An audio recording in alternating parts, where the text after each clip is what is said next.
Hello friends, welcome UPSC preparation only channel में आपका स्वागत है। दोस्तों, इस बार में हम लोग इंग्लैंड और फ्रांस के बीच होने वाला जो भी युद्ध था उसको देखेंगे। आपको पता होना चाहिए कि इंग्लैंड और फ्रांस के बीच जो भी युद्ध हुआ था उसको कर्नाटक युद्ध के नाम से जाना जाता है। और इस तरह से दोनों के बीच 3 युद्ध हुआ था। प्रथम कर्नाटक का युद्ध, द्वितीय कर्नाटक का युद्ध और तृतीय कर्नाटक का युद्ध। तो प्रथम कर्नाटक का युद्ध जो है आपको अपनी स्क्रीन पर दिख रहा होगा। 1746 से 1748 के बीच ये हुआ था। 1746 से 1746 से 1748 के बीच ये युद्ध हुआ था।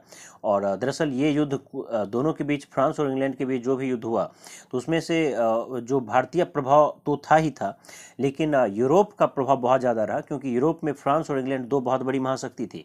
वहाँ पर जो भी युद्ध छिड़ता था तो निश्चित रूप से उसका प्रभाव भारत में भी पड़ता था और भारत में भी दोनों के बीच युद्ध छिड़ जाता था।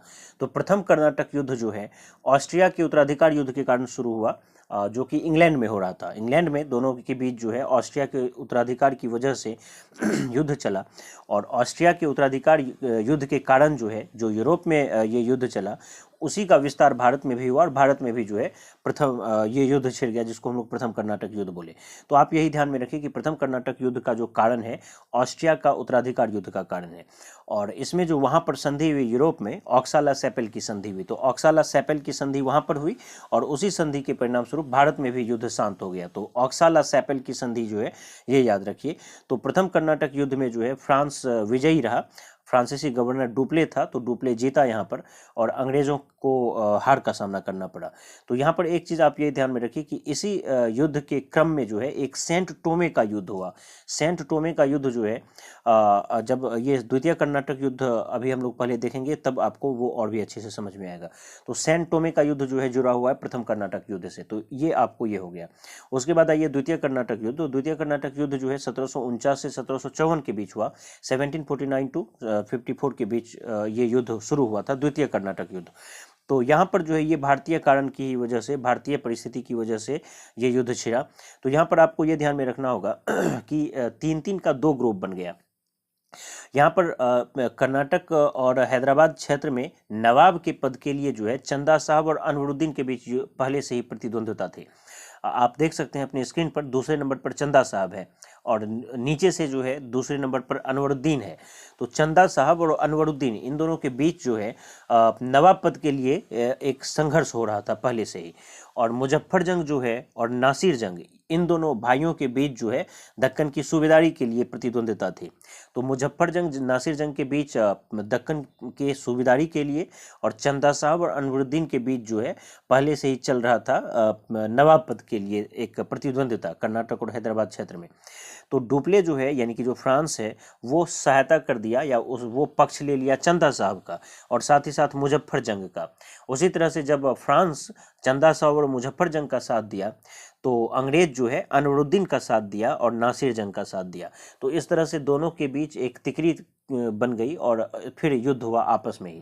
तो डुप्ले, चंदा साहब और मुजफ्फर जंग का एक ग्रुप बना, अंग्रेज, अनवरुद्दीन और नासिर जंग का दूसरा ग्रुप बना और आपस में इन सब की लड़ाई हुई। तो यहाँ पर आपको यही ध्यान में रखना होगा कि प्रथम कर्नाटक युद्ध में मैं अभी आपको बताया कि प्रथम कर्नाटक युद्ध जो है इस क्रम में एक सेंट टोमे का युद्ध हुआ था। तो सेंट टोमे के युद्ध में जो है कर्नाटक का नवाब जो अनवरुद्दीन उस टाइम था, जो कर्नाटक का नवाब अनवरुद्दीन था, जो कि अंग्रेज के साइड से था, उसको फ्रांस पराजित किया था। तो आपको क्वेश्चन अगर ये पूछा जाएगा कि सेंट टोमे का युद्ध किसके किसके बीच हुआ, तो आपको ये ध्यान में रखना होगा कि जो कर्नाटक का नवाब था अनवरुद्दीन, उसके बीच और फ्रांसीसी के बीच। तो इसमें जो है फ्रांसीसी जीत गया और अनवरुद्दीन की हार हुई। फिर द्वितीय कर्नाटक युद्ध में फिर से जो है आपस में युद्ध हुआ चंदा साहब और अनवरुद्दीन के बीच। तो इस तरह से ये युद्ध जो है कई सिरे से चलता रहा। तो यहाँ पर आपको ये ध्यान में रखना होगा कि जो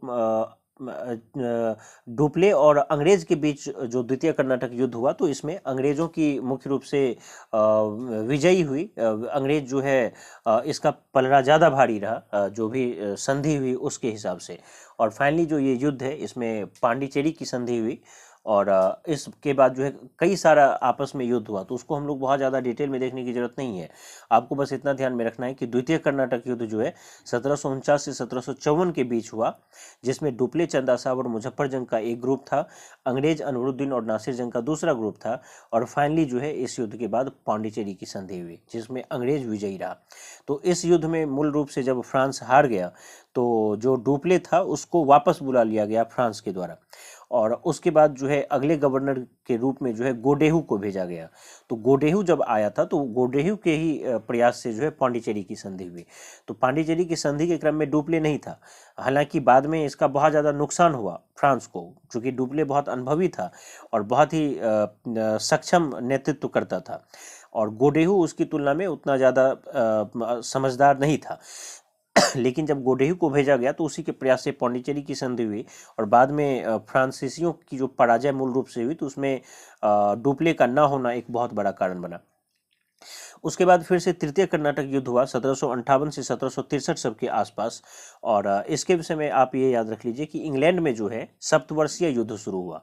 इंग्लैंड में आपस में ही, चूंकि ऑस्ट्रिया और प्रसा के बीच एक युद्ध शुरू हुआ, तो ऑस्ट्रिया का साथ फ्रांस दे रहा था और प्रसा का साथ इंग्लैंड दे रहा था।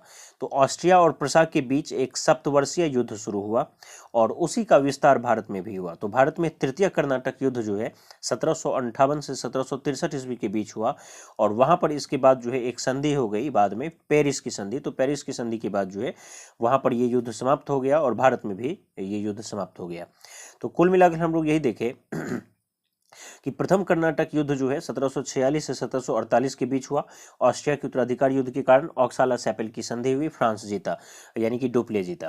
द्वितीय कर्नाटक युद्ध 1749 से 1754 के बीच हुआ। डुप्ले, चंदा साहब, मुजफ्फर जंग एक ग्रुप और अंग्रेज अनवरुद्दीन नासिर जंग का दूसरा ग्रुप। पांडिचेरी की संधि हुई, इसमें अंग्रेज जीत गया। डुप्ले को वापस बुला लिया गया, गोडेहू को वहां से भेजा, और गोडेहू के ही प्रयास से जो है, गोडेहू ये नाम है, गोडेहू, तो गोडेहू के ही प्रयास से जो है पांडिचेरी की संधि हुई। तृतीय कर्नाटक युद्ध जो है 1758 से 1763 के बीच हुआ, और इसमें जो है सप्तवर्षीय युद्ध जो इंग्लैंड में शुरू हुआ था यूरोप में, तो उसका ये विस्तार था। ऑस्ट्रिया और प्रसा के बीच जो है सप्तवर्षीय युद्ध हुआ था। ऑस्ट्रिया का साथ फ्रांस दे रहा था और प्रसा का साथ इंग्लैंड दे रहा था, और वहाँ पर ये युद्ध शुरू हुआ। भारत में भी सप्तवर्षीय युद्ध शुरू हुआ, और इसके बाद वहाँ पर पेरिस की संधि हुई, और इस युद्ध में भी जो है अंग्रेज जीत गया। तो यहाँ पर आपको ये ध्यान में रखना होगा कि बाद में एक 1759 ईस्वी में एक युद्ध हुआ जिसको हम लोग बोलते हैं बेदरा का युद्ध। तो बेदरा के युद्ध में जो है अंग्रेज से ठीक पहले जो डच था, डच भारत आया था। सबसे पहले पुर्तगाली भारत आया, फिर डच भारत आया था, और फिर अंग्रेज भारत आया, तब जाके फ्रांसीसी आया था। तो जो डच था, जो अंग्रेज से पहले आया था, तो बेदरा के युद्ध में जो है 1759 में जो बेदरा का युद्ध हुआ उसमें डच को पूरी तरह से पराजित वो भारत से हो गया, यानी कि अंतिम रूप से डच भारत से पराजित होकर चला गया। और उसके बाद 1760 में एक युद्ध हुआ, उसको बोला जाता है वांडीवास का युद्ध। तो वांडीवास के युद्ध में फ्रांस पूरी तरह से भारत से पराजित हो गया और भारत से उसका जो एक अस्तित्व था वो समाप्त हो गया। तो यहाँ पर आप देख सकते हैं कि 1758 से 1763 के बीच, यानी कि 1758 से 1763 के बीच जो तृतीय कर्नाटक युद्ध चल रहा था, इसी के दरमियान वांडीवास का युद्ध हुआ 1760 में। और उस युद्ध के बाद जो है अंग्रेज जो फ्रांसीसी शक्ति थी वो पूरी तरह से खत्म हो गई भारत में। फिर भी छिटपुट तरीके से ये 1763 ईस्वी तक चलता रहा। लेकिन जो अंतिम रूप से आपको अगर पूछा जाए कि फ्रांसीसी शक्ति भारत में किस युद्ध के बाद अंतिम रूप से समाप्त हो गई, तो वो था वांडीवास का युद्ध 1760 में जो हुआ था। तो कुल मिला के हम लोग यही देखें, प्रथम कर्नाटक युद्ध 1746 से 1748, द्वितीय कर्नाटक युद्ध 1749 से 1754, तृतीय कर्नाटक युद्ध 1758 से 1763, उसके बाद बेदरा का युद्ध 1759 ईस्वी में 1759, और वांडीवास का युद्ध 1760 1760। इस तरह से ये पूरा का पूरा टॉपिक हम लोगों का कवर हुआ। उम्मीद करता हूँ ये वीडियो आपको पसंद आया होगा। धन्यवाद।